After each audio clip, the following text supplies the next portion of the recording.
Hej og velkommen til den her masterclass i The Dark Feminine, i den nordiske kvinde. Ilden, den er i dit blod, og det er på tide, at du husker, hvem du er.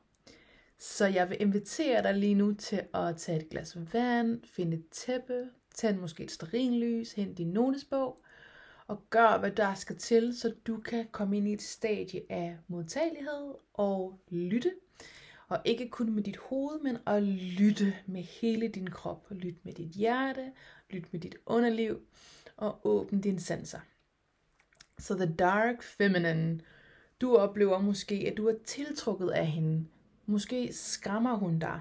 Måske forstår du hende ikke rigtigt. Måske du hader hende eller væmmes ved hende. Hun er den her vildskab, som du ikke rigtig kan sætte en finger på.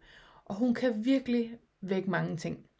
Så den her masterclass har jeg lavet for at forklare dig om, hvordan jeg ser The Dark Feminine i Norden, og hvordan vi som kvinder her ikke er forbundet til en kæmpestor del af vores identitet og vores natur. Fordi sandheden er, du er ikke disconnected for din lyst, du er ikke disconnected for din ild, du er ikke disconnected for din sensualitet eller din passion, men du har lukket ned for den du er.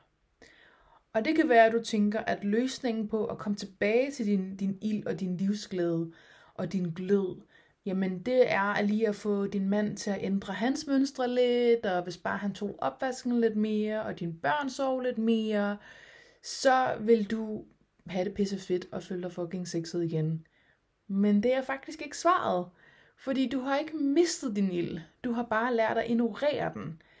Din ild og din kraft, den ligger hernede i dit fundament, fra dit underliv, igennem hele din rygsøjle ud i dit felt.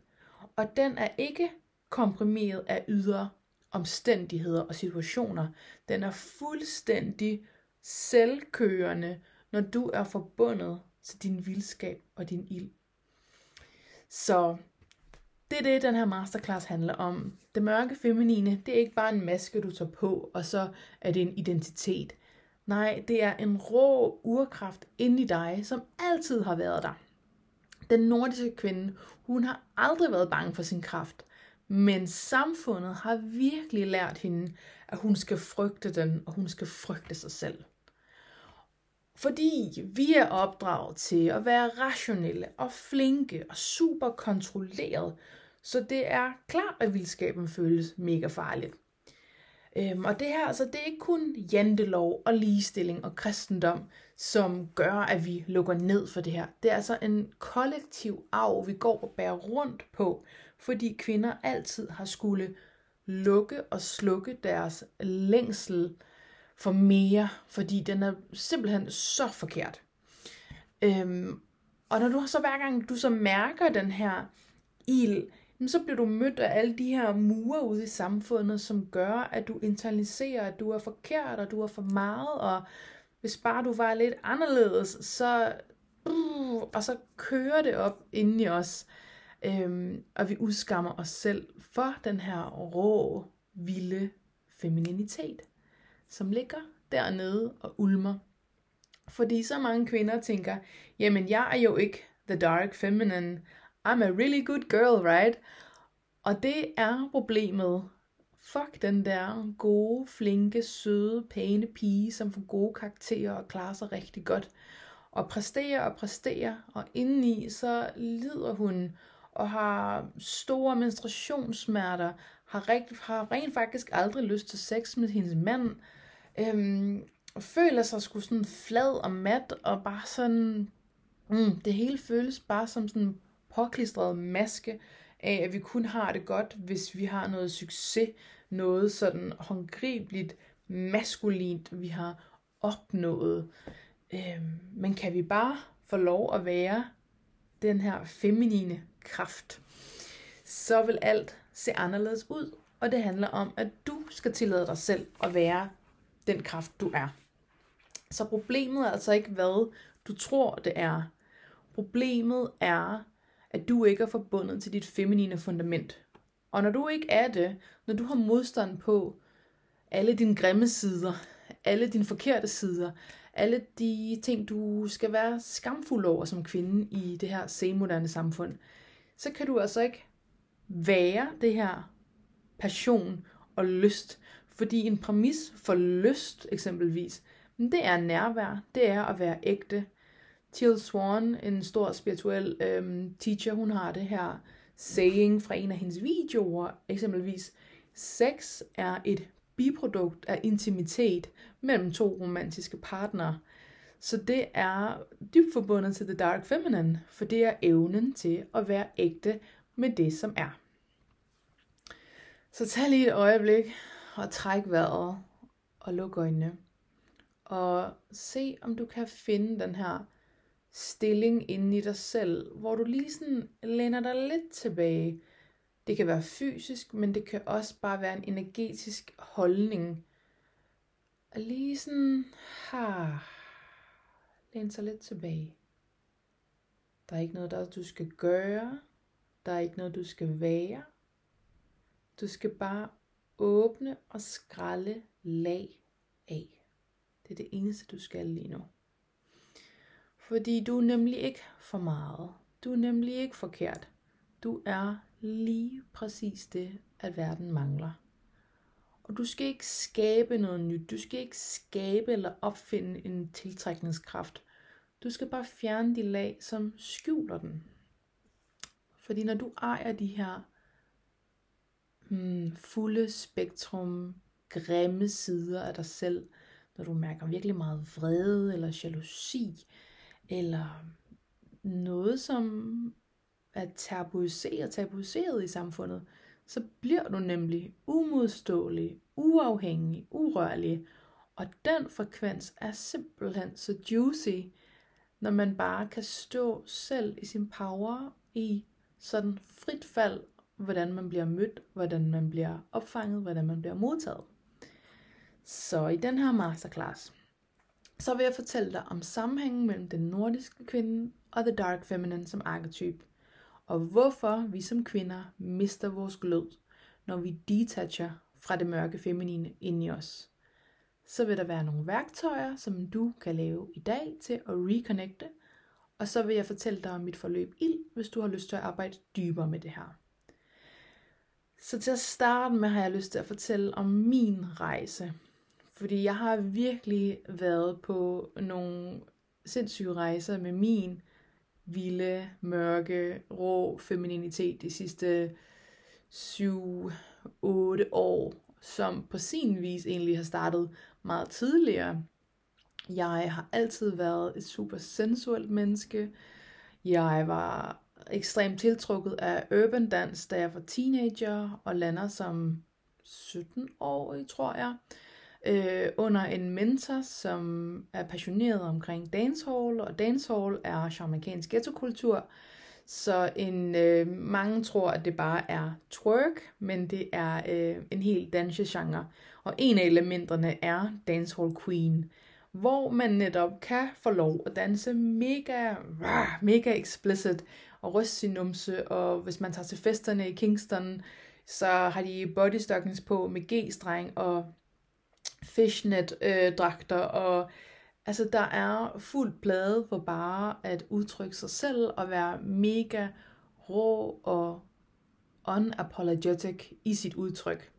Og det kommer jeg ind i her som 17-årig, 18-årig, 19-årig, 20-årig og går op i det med liv og sjæl og får ligesom den imprint og den embodiment af, at jeg godt bare må være herude og være super skamløs faktisk. Og så kan jeg ligesom mærke, okay, nu mangler jeg at være i kontakt med det mere subtile inde i mig. Sårbarheden, min dybe indre knowing, min intuition. Og booker en session til tantrisk kropsterapi. Varer 3 timer. Har alle de her sindssyge emotional, energetiske releases. Det var sådan meget shamanistisk faktisk, det her med, at det gik bare igennem så mange lag, og min energikrop, og hun er mega shamanic, hende der gav mig den. Og jeg kommer hjem, og næste dag, der sletter jeg bare min Instagram og opretter en ny, og er sådan jeg skal bare clean slate. Nu deler jeg bare om clairvoyance og intuition, og har ligesom været sådan skabsspirituel, har dyrket min intuition, har gået til clairvoyancekurser og alle det her ting, men aldrig rigtig sådan noget, jeg har claimet ude i samfundet eller offentligt. Så jeg begynder bare at åbne op for min sandhed, og være sådan, det her, det er også en del af mig, og jeg har ikke lyst til at undertrykke det mere. Og har et par år, hvor jeg bare er super unapologetic i mit feminine udtryk, og virkelig sådan går på en rejse i, hvad har jeg lyst til at have på at tøj, hvilken udstråling har jeg lyst til at have, hvem har jeg lyst til at connecte med. Jeg begynder virkelig at gå sådan i, okay, jeg ærer mig selv, begynder at se en masse YouTube-videoer om psykologi, begynder lige pludselig sådan at forstå mønstre og dynamikker, og ja, alt det, der sker relationelt med mennesker. Og har sgu nogle pissefede år, begynder at hele mine hormoner, stopper med at være veganer, stopper med at være minimalist, stopper med at være zero waster, kan ligesom helt slippe på det her super helsekapitel, og begynder bare virkelig at blive autentisk. Møder så min nuværende mand, bliver gravid efter 5 måneder. Han er fra Sydamerika, har et working holiday visum til Danmark, som varer 1 år. Jeg går på den her shamanistiske vølva-uddannelse, og det her, det bliver min initiation ind i at stole på mig selv. Og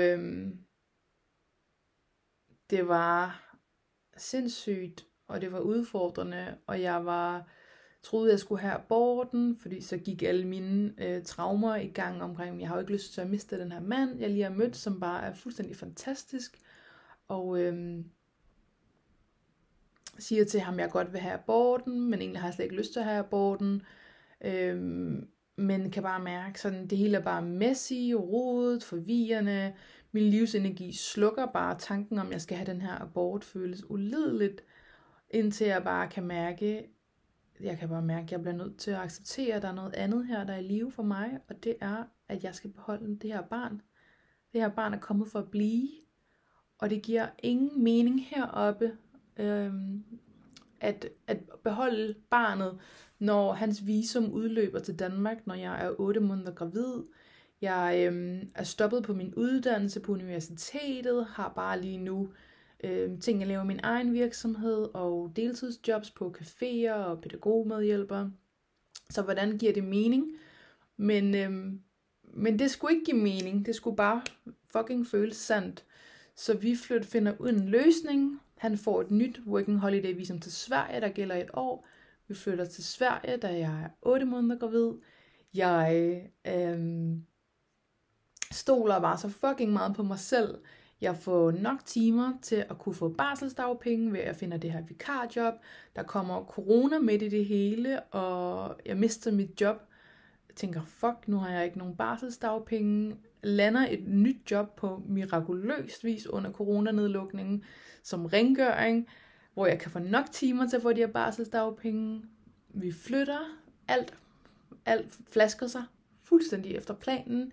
Vi finder bolig derhen. Vi laver familiesammenføringsprocessen, og vi flytter tilbage til Danmark. Så fuldstændig fuck hvad. Fuldstændig crazy. Og men essensen er, at jeg stoler på mig selv, og jeg har ikke fortrudt en dag, at jeg beholdt det her barn. Fordi det var min sandhed, og jeg skulle have den her initiation ind i moderskabet. Og vi er stadig sammen i dag, og vi flytter tilbage til Danmark, har købt vores bolig, kontant. Så jeg blev virkelig initieret i min power der. Men vi flytter tilbage til Danmark. Og det, som vi troede lige skulle være 3 måneder, bo sammen med mine forældre, så ville vi finde noget, ender med, at vi bor der i 2 år. Og det var fandme hårdt, hvis jeg selv skulle sige det, at være mor og være nogens datter på samme tid. Gøre ting på min måde, hvordan jeg gerne vil opdrage, og samtidig have de her traumer omkring at være ekstremt pleasende, og medafhængighedstrauma, og good girl syndrome, alle de her ting, konfliktsky. Så der sker det igen, at jeg lukker ned, og skal begynde at arbejde fuldtid, bliver butikschef, og skal renovere en lejlighed, en andelslejlighed, vi har købt. Og bum, lige pludselig vågner jeg op, efter vi er flyttet ind i vores hjem her, kigger mig selv i spejlet og tænker, hvem fanden er du? Jeg har taget 10 kilo på, jeg kan ikke genkende mig selv. Jeg husker tydeligt, at jeg ligger mig ned på sengen, lægger en hånd på min mave, og sådan, jeg kan faktisk ikke mærke min hånd lige nu på min mave. Jeg er fuldstændig dissocieret fra nakken og ned. Jeg kan ikke mærke noget. Og det bliver så en ny awakening i, hvordan kommer man tilbage til sig selv, når man er mor og hustru og fuldtidsansat som butikschef og andelshaver og Aula og børnehaveafleveringer og mental load og what fucking not, right? Jeg er helt sikker på, at du kan relatere dig derude på din helt egen måde med din historie. Så det bliver ligesom en dybere initiering, fordi en ting er at finde sin power og være den her feminine, legende, sensuelle kvinde, når man ikke har børn og ikke har særlig store ansvarsposter i sit liv. Men hvordan gør man det så, når man har det også? Når man sidder med den polaritet at være i ekstreme maskuline framings, men at være en kvinde i en biologisk kvindelig krop, med de hormoner vi nu har, og identificere sig som en feminin essens, det er et puslespil, som man bliver nødt til at finde ud af, hvordan det skal gå op, fordi jeg kan ikke leve sådan her, indtil jeg dør, i den her maskuline go, go, go, fordi jeg trives ikke. Jeg har det forfærdeligt. Så jeg begyndte at opdage, hvad kan jeg gøre for at komme tilbage til mig, til den sensuelle fe, som jeg i virkeligheden er. Så jeg finder en måde, jeg begynder at arbejde med min krop igen, begynder at arbejde med min kost, begynder at komme tilbage til de her rigtig gode praksiser, både at få renset min energi, lægge beskyttelse, meditere og danse. Danse, embodiment, det er for mig en kæmpe key at komme ned i min krop, fordi det feminine for mig er styret af den mere nonverbale verden, den mere sanseorienterede verden, den mere kropslige, nydelsesorienterede verden. Så ved at komme tilbage til pleasure, okay, kan jeg gå på deltid, så jeg kan have en dag hver uge, hvor jeg kan have en Josefa-dag? Yes, det kan jeg godt. Og begyndte, så den her, min Josefa-dag blev en dag, hvor jeg sådan græd mega meget, self-pleasure practice med en masse orgasmer, bare sådan, shredding, slip. Og det er så 2 år siden nu, og nu føler jeg mig fully recovered, fully tilbage. Min krop taber sig helt af sig selv. Jeg er faktisk glad, når jeg kigger mig i spejlet, når jeg ser billeder og videoer af mig selv. Jeg kan faktisk se på det. For 2 år siden kunne jeg slet ikke holde ud og se på mig selv. Jeg tænkte bare, jeg ved ikke, hvem det der er, fordi det er ikke hende, jeg er herinde. Så jeg skulle smelte alle lagene og har arbejdet så med mit nervesystem, tantriske praksiser, finder frem til, okay, Josefa 2.0, Motherhood Edition i hendes power, ilden i hende aktiveret igen, som den nordiske kvinde hun er. Så det blev faktisk lige en lidt lang storytelling, men den vil åbenbart virkelig gerne igennem. Så ja, godt spørgsmål. Hvad vækker det her i dig, når jeg fortæller min historie? Og hvilke elementer kan du relatere til? Og hvad inspirerer dig? Og er der måske noget, der trigger dig? Det er jeg mega nysgerrig på at høre. Så sig endelig til, hvis du mærker en lyst til at dele det med mig. Så kan du bare skrive det til mig bagefter, når du har set den her video. The Dark Feminine. Hun er en kvinde. Man kan også dele det op sådan her for en tydeligere framing. Light Feminine og Dark Feminine. Dark Feminine, jordiske rige, light feminine, englerige, spirit-rige, moderrige. Så det her med at være mere i service, mere connected udad til, opad til, så er the dark feminine connected nedad til. Kroppen, mystik, magi, sensualitet, seksualitet, vores skygger, vores traumer, vores urkraft. Hun er Kali og Lilith og Freja. Alle de her gudinder for død og genfødsel, vildskab og dyb intuition. Hun er magnetisk, hun er dybt tiltrækkende, og hun er frygtindgydende på samme tid, fordi hun passer altså ikke ind i det her meget polerede, firkantede, samfundets meget pæne, kontrollerede billede af kvinden. Hun er feminin kaos, men den feminine kaos er også hjemkomsten til det, der er ægte. Det, som er ægte. Det, som er helt. Det, som er integreret. Og den nordiske kvinde, hvis du tænker på vores forfædre, tænker på vikingerne, vikingkvinderne, som var skjoldmøer, kvinder, der gik i krig, vølverne, som lavede sejt, vølverne er den nordiske shaman, som vil stå med sin kæmpe gren eller kæp, banke den ned i jorden som en tromme, åbne stemmen og synge sig til psykedeliske stadier, bevidsthedsvidende stadier, hvor vi kan kanalisere højere visdom. Det er også heksene, så naturkvinderne, lægerne, vores forfædre, som vi står på skuldrene af, var så i kontakt til naturen, til cykluser, til magi og spiritualitet, til deres krop, seksualitet, der var ild. Hvad ville de kæmpe for? Hvad stolede de på? Hvem stolede de på? En dyb forbindelse til dem selv, og se sig selv som jeg er natur, og jeg er i service til den her natur. Det er fundamentet, vi står på, os nordiske kvinder. Så tag lige et øjeblik og mærk det, at du står på et fundament af kvinder i power. Kvinder forbundet til deres seksualitet. Kvinder forbundet til deres kraft og intuition. Kvinder, som gik i krig for det, de kæmpede for, det de ærede.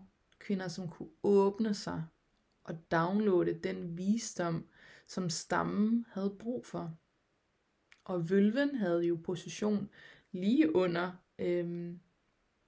dem, der regerede. Så hun var altså en meget, meget, meget kraftfuld person i samfundet, som fik udvist stor tillid til hendes opgaver. Så tag også lige et øjeblik og lad det synke ind. Tænk at blive æret for at være forbundet til naturen, og være forbundet til spiritualitet, og være forbundet til andre dimensioner. Tænk at blive æret for det. Tænk at blive æret for at være sensitiv og spirituel. Og de her gaver, vi har som kvinder, at vi er så dybfølende. Det er det, vi står på skuldrene af. Men så skulle samfundet tæmme os. Strukturen i Danmark er bygget lige nu på kristendommen. Og i kristendommen er der rigtig meget skam. Der er rigtig meget mindset omkring, at vi er alle født som syndere. Så bare at det faktum, at vi er i live, gør os til syndere. Hvad fanden er det for noget, seriøst? Undskyld mit sprog. Men det er en del af vores kultur lige nu. Så har vi janteloven. Du skal altså ikke tro, at du er noget. Hvad fanden er det for noget? Endnu en gang. Lag på lag, som gør, at vi bliver fyldt op med skam og skyld. Så har vi hele den her bølge af feminisme, som har gjort, at kvinder skal være små mænd. Vi skal kunne alt det, mænd gør. Og så skal vi også lige have hele byrden for husholdningen og børnene. Kæmpe stressfaktor for vores biologi, at vi lever i et individsamfund. Vi skal klare det hele selv. Der er ikke nogen hjælp at hente. Vi har ikke noget støtte på tværs af generationer. Vi har ikke kvindefællesskaber. Det som man gør i en mødregruppe, er meget lidt forbundet med, hvad vi har gjort engang. Så vi er dybt disconnected fra kvindelighed og kvindefællesskaber, og vi bliver nødt til at knokle røven ud af bukserne, bare for at overleve.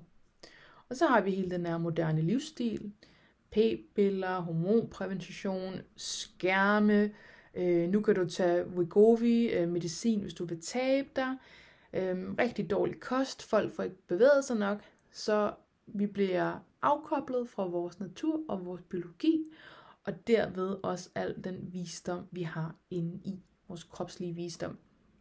Så når vi er fuldstændig skåret fra vores indre ild, så mister vi altså evnen til at mærke os selv, og når vi mister den evne, så kan vi ikke mærke vores intuition, og når vi ikke kan mærke vores intuition, så kan vi altså ikke manifestere det, vi gerne vil have, og vi kan ikke mærke, hvad vi vil have. Og så går vi bare i en boble i og være lukket ned og overleve. Og hvad betyder det for vores liv?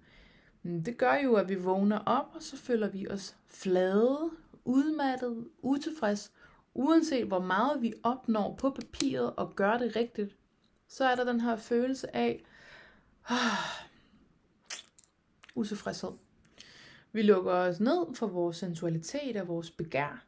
Og når vi ikke kan mærke det, så har vi ikke nogen magnetisme. Vi dræber vores livsglæde, fordi lyst er ikke bare seksuel lyst. Det er også lysten til at skabe, lysten til at transformere, lysten til at bringe vores gaver ud i verden og skabe sammen. Vi er gode piger, som altid prøver at passe ind. Og når man er people pleasing hele tiden, så er man altså dybt ulykkelig indeni by the end of the day. Så når vi mister vores vildskab og vores autenticitet, så tiltrækker vi altså ikke det, som vi virkelig, virkelig ønsker os. Fordi vi lever et liv, der ikke er vores. Så hvad kan vi gøre? Hvad kan vi gøre som moderne nordiske kvinder for at forbinde os til vores ild igen? Første step er, at vi bliver nødt til at være ærlige. Vi bliver nødt til at forbinde os med, hvad der er ægte, hvad der er i live. Så det betyder, at vi bliver nødt til at eje vores skygger. Så når der kommer skygger op, som er grimme og upolerede, når vi mærker jalousi, når vi mærker tiltrækning mod en anden person, selvom vi er i et forhold, så dømmer vi det instantly, det vi er wired til. Men vi bliver faktisk nødt til bare at stille os nysgerrige. Sige, okay, jeg har virkelig meget vrede inde i mig selv. Jeg er tiltrukket af en anden person, selvom jeg er i et committed ægteskab. Jeg har lyst til at gøre det her, selvom min partner ikke synes om den idé. Okay. Spændende. Jeg har lyst til at se Netflix hele dagen. Hvad må jeg løber fra? Jeg har lyst til at dulme med junkfood og chips og slik og is. Hvad er det mon, jeg løber fra? Hvad er det, jeg undviger? Så i stedet for ligesom at blive forkertgøre os selv, så skal vi blive nysgerrige. Vi bliver nødt til at tillade vores mørke side. Og føle det. Føle det, uden at vi udskammer os selv. Og så skal vi altså reaktivere vores krop. Dans, primal bevægelse, råbe ned i en pude, breathwork, pleasure practice, yoni-æg-praksis, de-armoring af dit underliv, tantrisk brystmassage, bare selvmassage, alt hvad du kan gøre for intuitiv bevægelse for at forbinde dig med dit kød og dit blod og dine knogler, dit væv, træning, ned og løfte nogle tunge vægte. Giv slip på alt det der spirituelle hulumhej om yoga og være vegetar. Hvis det virker for dig, go for it. Men jeg vil æde min hat på, at langt de fleste kvinder har brug for grounding. Og ned, og ikke op og væk. Vi skal ned og ind og mærke.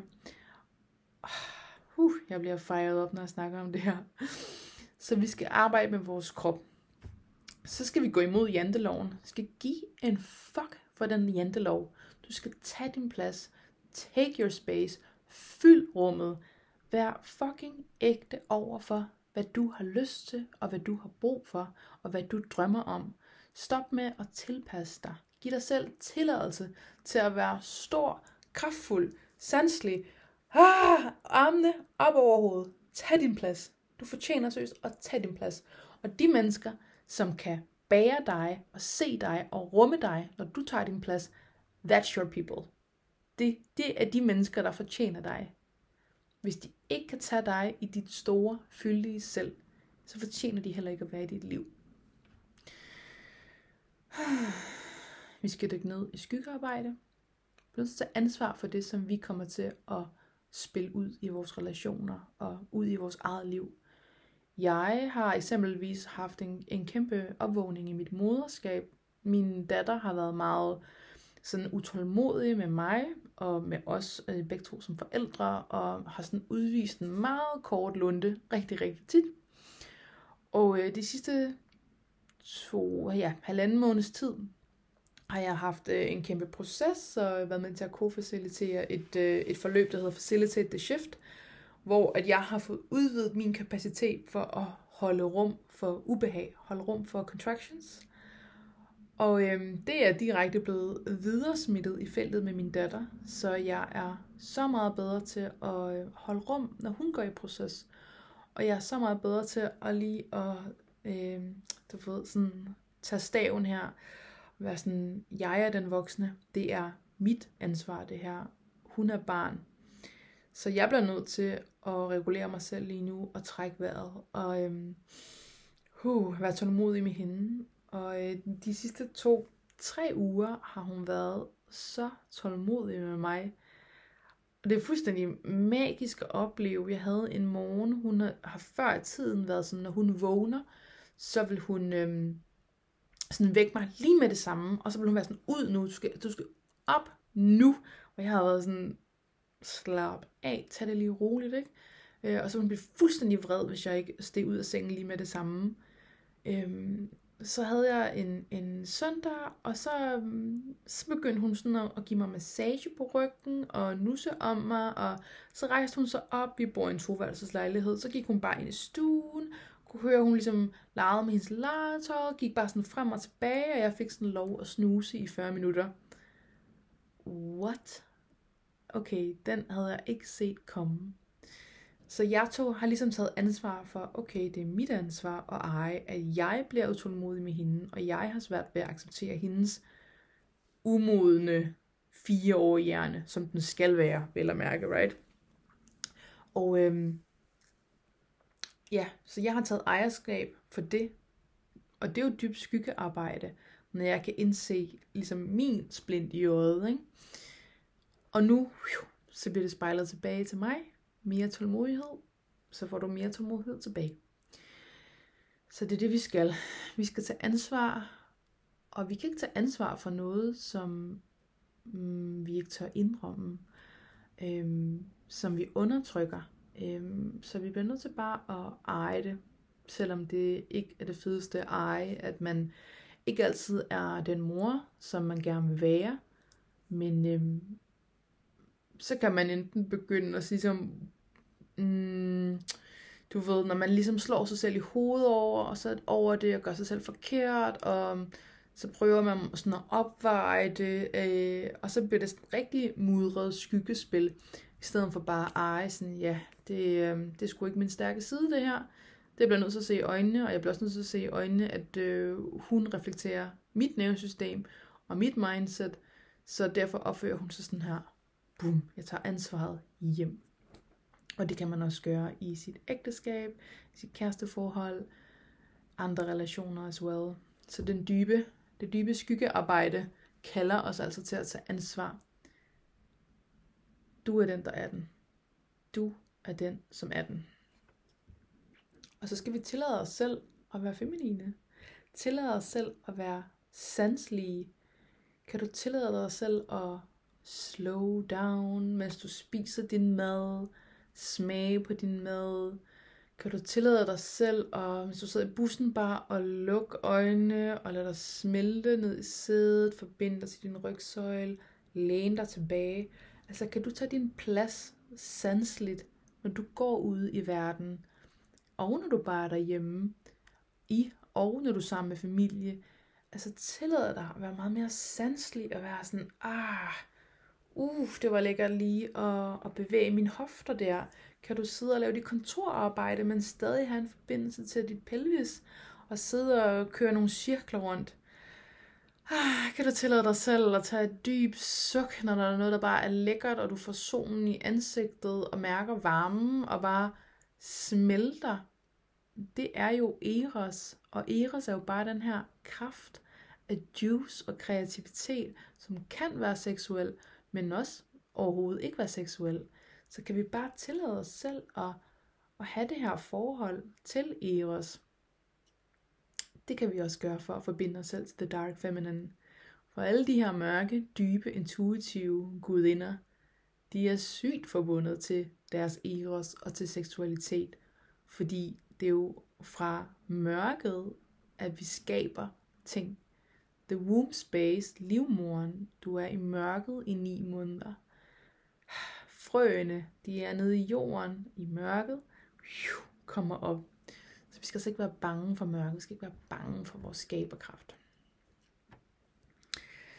Så jeg har en øvelse, som du kan lave, efter du har set den her video. Og jeg vil gerne have, at du skriver ned i en notesbog, eller lige tager din telefon og skriver det i en note. Hvis jeg ejede min vildskab fuldt ud, så ville jeg. Så ville jeg. Hvis jeg ejede min vildskab fuldt ud, så ville jeg. Udfyld sætningerne, og så bliver du bare ved. Næste spørgsmål er, hvad dømmer jeg i andre kvinder? Og sidste spørgsmål er, hvad beundrer jeg i andre kvinder? Så når du arbejder med spejlet, hvad du dømmer andre fra, men også hvad du beundrer andre fra, så har du kæmpe keywords til ting, du undertrykker ind i dig selv, hvor du både undertrykker dine skygger, og hvor du undertrykker dit lys.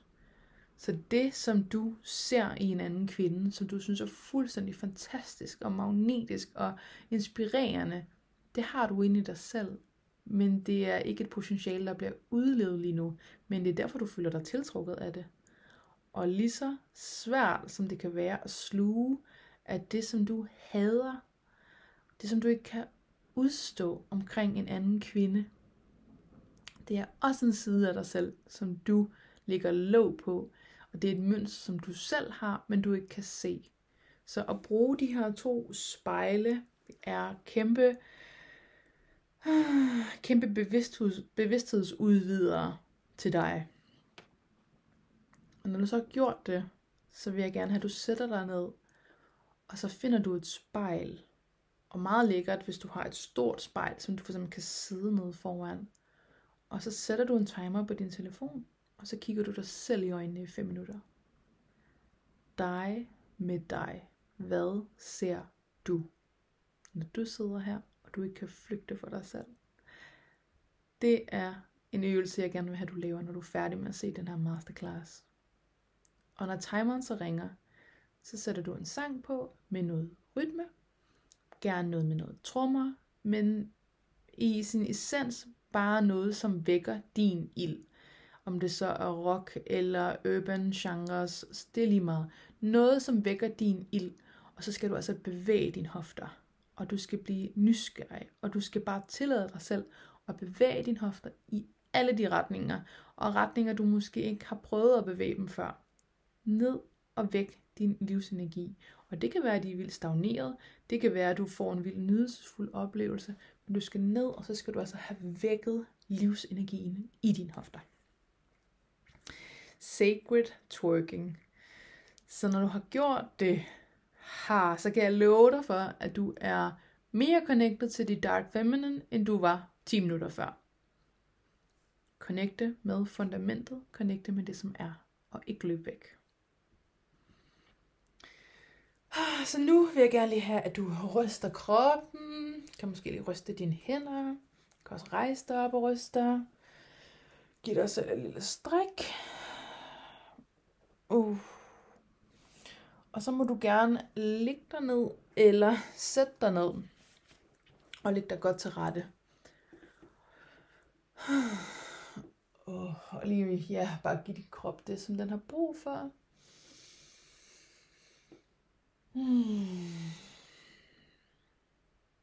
Så har du en dyb indånding, og giv slip på din udånding. Lægger en hånd på dit hjerte, en anden hånd ned ved dit underliv. Gør det et par gange.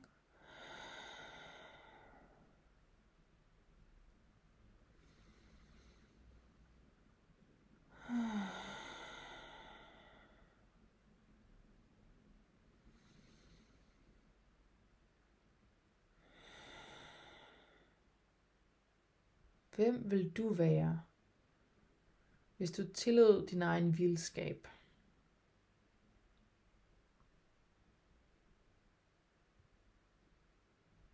Hvem vil du være, hvis du tog det tøj på, som du havde lyst til? Hvem vil du være, hvis du kan sætte knivskarpe grænser, så du kan gå ud i den her verden, autentisk og sårbar og skinnende, men uden frygt for, hvordan du bliver mødt, eller uden frygt for, bliver mine grænser nu overtrådt? Er jeg nu en åben invitation til at blive taget på, eller få kommentarer? Så hvis du forestiller dig, at du har den her energetiske boble rundt om dig, og rundt om den her boble spørger vi lige ærkeengel Michael, om han kan skabe et krystal isblå boble af lys rundt om dig, således at kun det højeste lys og det højeste gode kan se dig og ske dig og indtræde dit felt og påvirke dig på nogen som helst måde, som ikke er fra det højeste lys og det højeste gode, så kommer det igen. Så det betyder, at du kan læne dig tilbage i, at alt hvad der vil ske dig, er meant to be. Alt hvad der sker dig, altså du kan lære og udvide og ekspandere.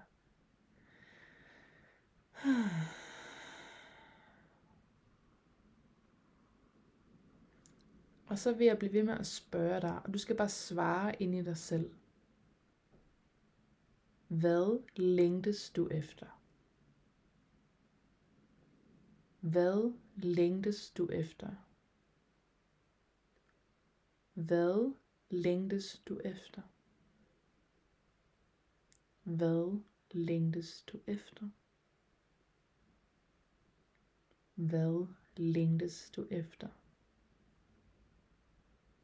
Hvad længtes du efter?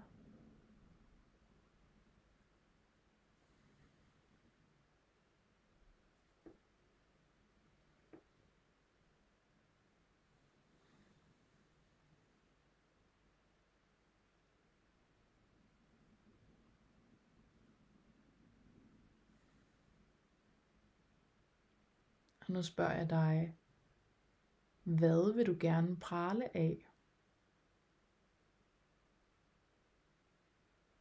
Hvad vil du gerne prale af? Hvad vil du gerne prale af?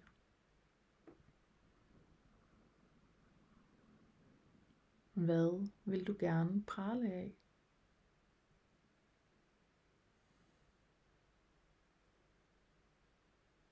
Du må godt. Du må godt tænke stort om dig selv. Du må godt være stolt af dig selv. Du er en gave til verden. Og jeg ved, der ligger så meget guld og så meget mere potentiale derinde, som gemmer sig under alle lagene. Du må godt tage din plads i verden, i universet. Du må godt skinne. Du må gerne være mega juicy, mega sensuel, mega sexet, mega smuk, mega magnetisk. Du må få lige det, du gerne vil have.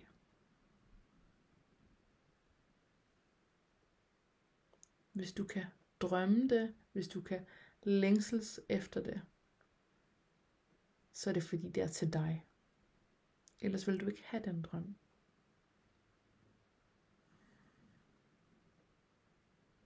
Du er værdig til at leve et liv i overflod. Overflod af ressourcer og kærlighed og relationer og sex og kropsberøring og gaver og tjenester og penge og magi og dejlige, varme overraskelser. Det er dit. Så tag det. Claim it. Det kan først lande hos dig, når du energetisk tillader dig selv at claime det.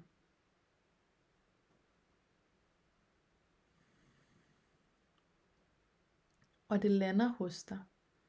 Det øjeblik, at du skifter frekvensen til at skjule dig selv, til at være slukket og lukket ned, og benægte, hvor yummy du er, hvor meget ild du har, hvor meget kraft du har, hvor alt for meget du er. Fordi den frekvens, den opløser pleasing, opløser medafhængighed, opløser tilpasning, opløser frys, slukket og lukket.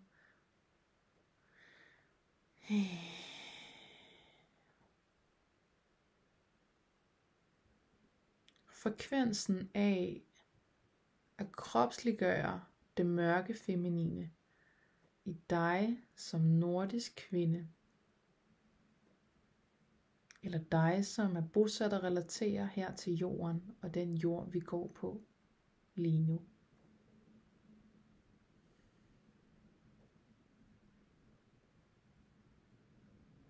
Forbundet til din ild og din indre visdom. Det gør dig så tiltrækkende. Og det gør, at folk har lyst til at lægge guld i dine lommer. Vær så magnetisk, at alle har lyst til at gøre dig tjenester. Alle har lyst til at sørge for, at du har det godt.